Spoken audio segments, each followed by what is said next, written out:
I'm Dory, and welcome to this episode of Ask STARBASE.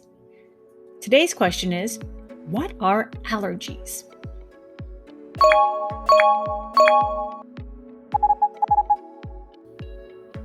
Before we can answer this question, we need to define allergies. Allergies are a chronic or long-term condition where a person's immune system is activated by an allergen. Allergens are substances that are usually harmless to our bodies, like pollen or pet dander, that the body learns to recognize as a threat. People start to develop allergies when antigen-presenting cells process allergens in a way that allows our immune system to recognize that allergen and respond whenever it is present. Once enough of these B lymphocyte cells turn into what are known as memory cells, the immune system is considered sensitized, and the person will have an allergic reaction to that trigger.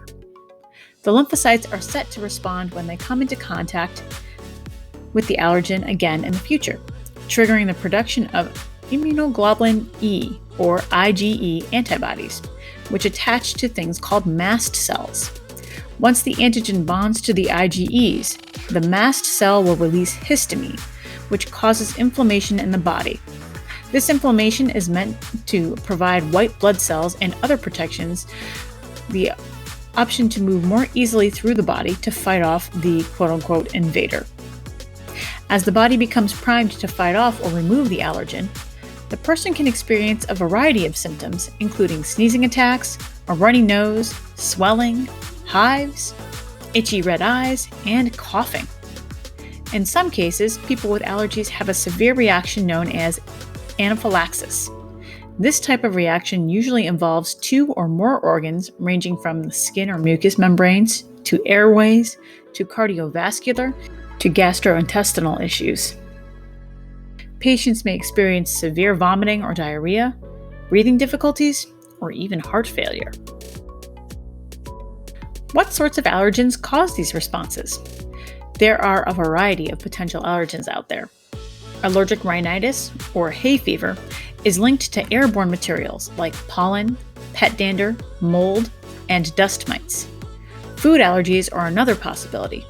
More than 90% of those with food allergies are allergic to peanuts, tree nuts, wheat, soy, fish, shellfish, eggs, or milk.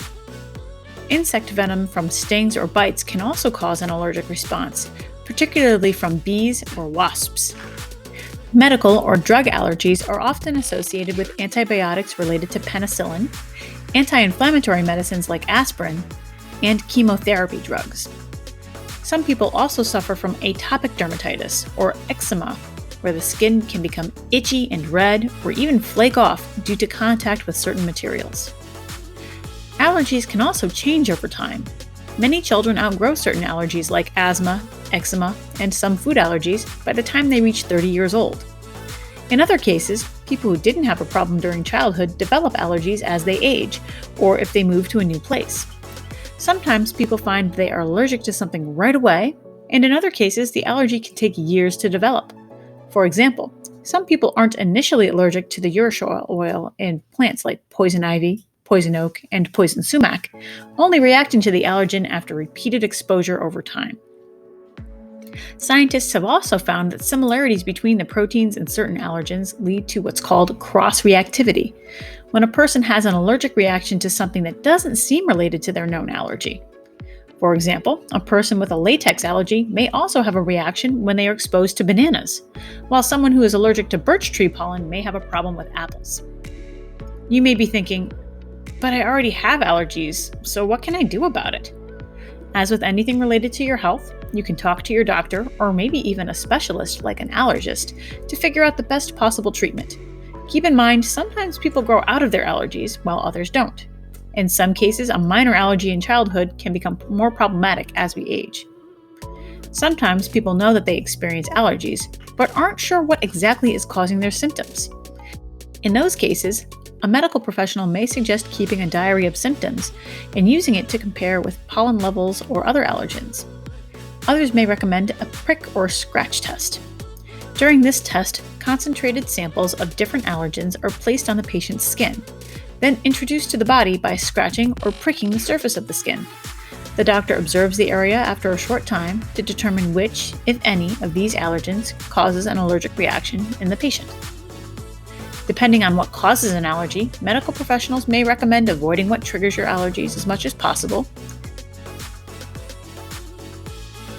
taking specific over-the-counter or prescription medications to help with symptoms, or prescribe allergy shots to help your body shift its response in a way that stops the allergic reaction.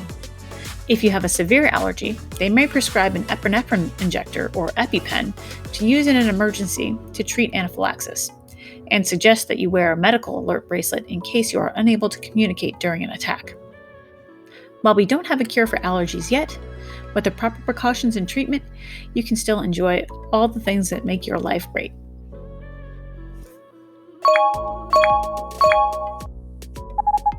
Thank you for watching this episode of Ask STARBASE. If you have another STEM question for us, please email it to ask@starbase-ct.com or go to our website, starbase-ct.com, to submit your question. Be safe and stay well. Bye.